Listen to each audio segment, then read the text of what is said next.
Imagínense vivir en los siglos XVII y XVIII, donde la limpieza no era tan importante. En aquellos tiempos, la higiene personal no era una prioridad para la mayoría de la gente. En esos tiempos, lavarse las manos o bañarse seguido no era algo común. La gente solía bañarse solo unas pocas veces al año, y el concepto de higiene diaria era prácticamente inexistente. Las calles, incluso en las ciudades grandes, olían fatal por la basura y los desechos. Los sistemas de alcantarillado eran rudimentarios o inexistentes, y los residuos se arrojaban directamente a las calles, creando un ambiente insalubre.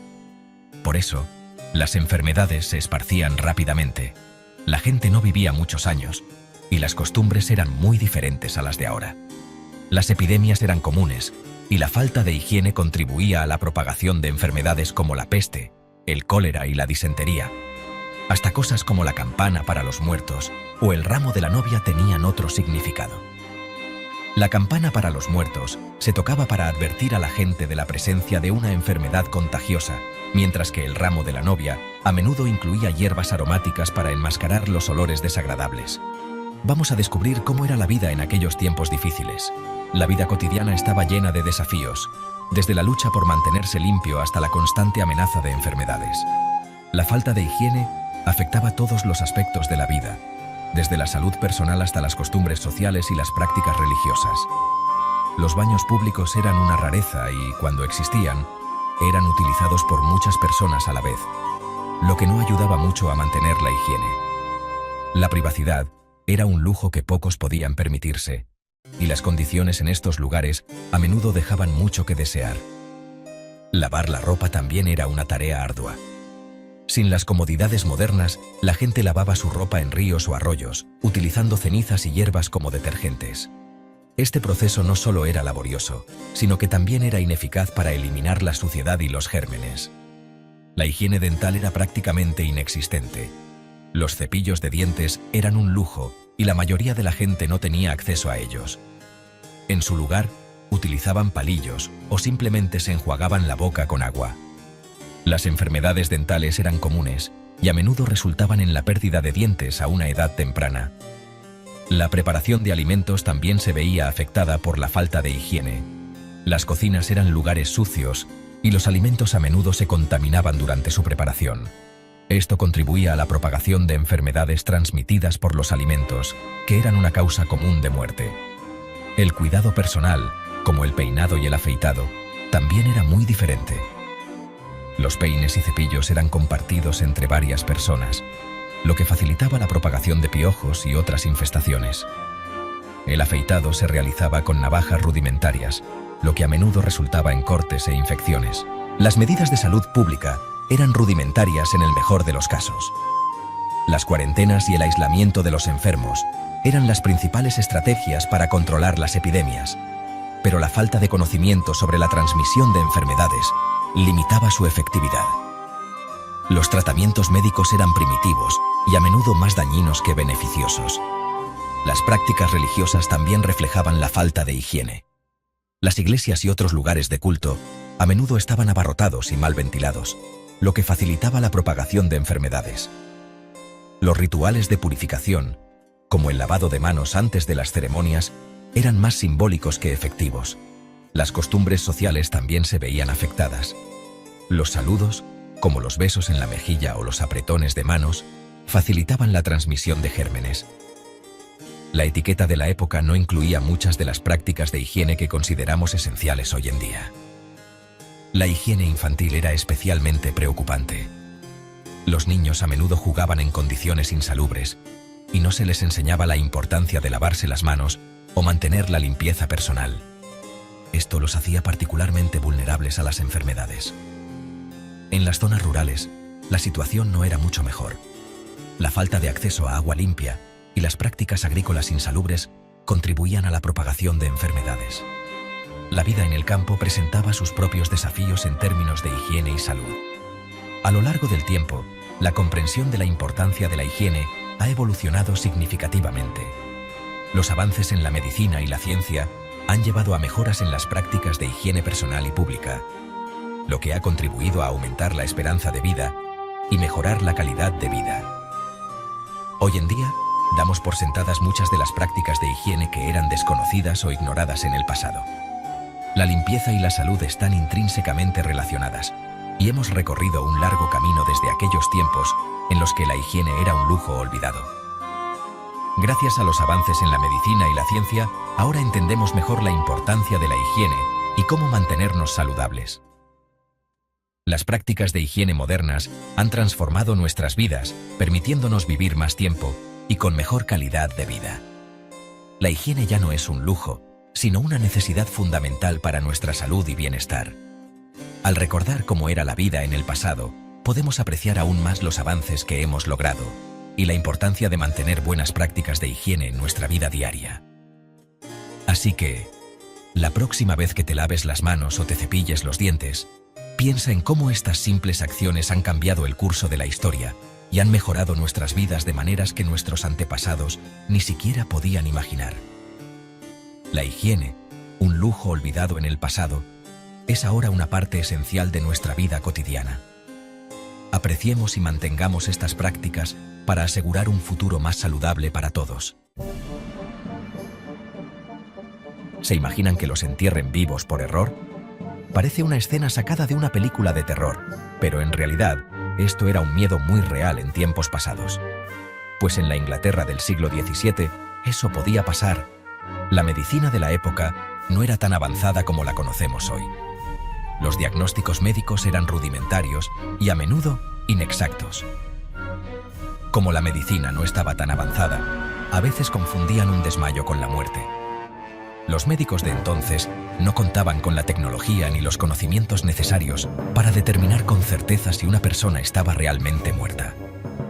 Para evitar estas tragedias, ataban una cuerda a la muñeca del difunto que conectaba con una campana en la superficie. Este ingenioso sistema permitía que, si la persona despertaba dentro del ataúd, pudiera alertar a los vivos de su terrible situación. Si la persona despertaba en el ataúd, podía tocar la campana para pedir ayuda. Imaginen el alivio y el horror de despertar en un ataúd y tener la posibilidad de salvarse gracias a una simple campana. Aunque no se sabe si alguien se salvó así, la frase «salvado por la campana» todavía se usa cuando alguien se libra de un peligro en el último minuto. Esta expresión ha perdurado a lo largo de los siglos, recordándonos una práctica que, aunque extraña, tenía un propósito muy serio. En aquellos tiempos, la vida era muy diferente. Las enfermedades eran comunes y muchas veces mortales. La peste, por ejemplo, diezmó a la población europea en varias ocasiones. La falta de conocimientos médicos y la ausencia de tratamientos efectivos hacían que la gente viviera con un miedo constante a la enfermedad y la muerte. Los médicos de la época utilizaban herramientas y métodos que hoy nos parecerían primitivos. Sin embargo, estos eran los mejores recursos disponibles en ese momento. La medicina ha avanzado enormemente desde entonces, pero es fascinante mirar atrás y ver cómo se enfrentaban a los desafíos de la salud. Los funerales también eran eventos muy diferentes a los de hoy. La muerte era una parte más visible y aceptada de la vida cotidiana. Las ceremonias eran solemnes y a menudo acompañadas de rituales que hoy nos parecerían extraños. La campana, en este contexto, se convirtió en un símbolo de esperanza y salvación. Aunque no hay registros claros de cuántas personas fueron realmente salvadas por la campana, la mera existencia de este sistema muestra el ingenio humano frente al miedo a ser enterrado vivo. Hoy en día, gracias a los avances médicos, este miedo ha quedado en el pasado. Sin embargo, la frase «salvado por la campana» sigue viva en nuestro lenguaje, recordándonos una época en la que la línea entre la vida y la muerte era mucho más tenue. La tecnología moderna nos permite monitorear los signos vitales con gran precisión, asegurando que los diagnósticos sean mucho más exactos. Esto ha eliminado prácticamente el riesgo de ser enterrado vivo, un temor que, aunque parece irracional hoy, era muy real en el pasado. Es importante recordar y aprender de la historia de la medicina. Nos muestra cuánto hemos avanzado y nos hace apreciar los conocimientos y tecnologías que tenemos hoy. La historia de la campana en los ataúdes es solo un ejemplo de cómo la humanidad ha enfrentado y superado sus miedos a lo largo del tiempo.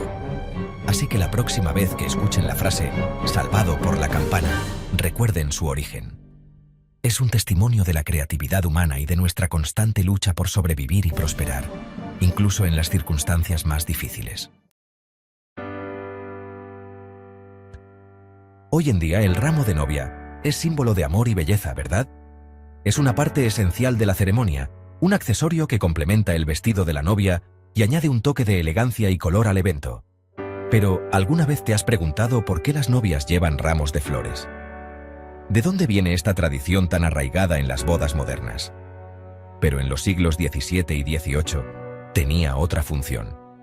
En aquellos tiempos, las condiciones de higiene eran muy diferentes a las de hoy. Las duchas diarias no eran comunes y los perfumes no estaban al alcance de todos.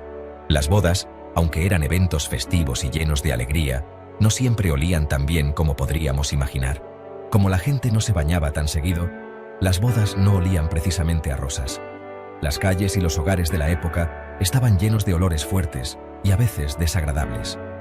La falta de saneamiento adecuado y la ausencia de productos de higiene personal hacían que el ambiente fuera bastante diferente al que conocemos hoy. En este contexto, las novias necesitaban una solución para combatir los olores no deseados durante su día especial. Para disimular el mal olor, las novias llevaban un ramo de flores y hierbas aromáticas, como romero, que no solo añadía un aroma fresco y agradable, sino que también tenía propiedades simbólicas. El romero, por ejemplo, era conocido por su capacidad para mejorar la memoria y se creía que traía buena suerte y protección. Tomillo y lavanda. Estas hierbas no solo eran fragantes, sino que también tenían propiedades medicinales y espirituales. El tomillo era utilizado para purificar el aire y alejar las enfermedades, mientras que la lavanda era conocida por sus efectos calmantes y relajantes. Juntas, estas hierbas creaban un ramo que no solo olía bien, sino que también tenía un significado profundo y multifacético. Así espantaban los malos olores y, según se creía, también a los malos espíritus. Las novias de la época no solo buscaban un aroma agradable, sino también protección espiritual. Creían que los ramos de flores y hierbas podían ahuyentar a los espíritus malignos y traer bendiciones para el matrimonio. Esta tradición ha evolucionado con el tiempo, pero su esencia sigue viva en las bodas de hoy, donde el ramo de novia sigue siendo un símbolo de amor, belleza y buena fortuna. ¿Y por qué velamos a nuestros seres queridos cuando fallecen? ¿Alguna vez te has preguntado? En el pasado, no había neveras ni formas de conservar los cuerpos, así que se descomponían rápido, especialmente con el calor sofocante. Para evitar el mal olor y las enfermedades, se velaba al difunto en casa. Se quemaban hierbas aromáticas y se prendían velas, no solo para honrar al difunto, sino también para disimular el olor desagradable. La necesidad hace que inventemos soluciones ingeniosas.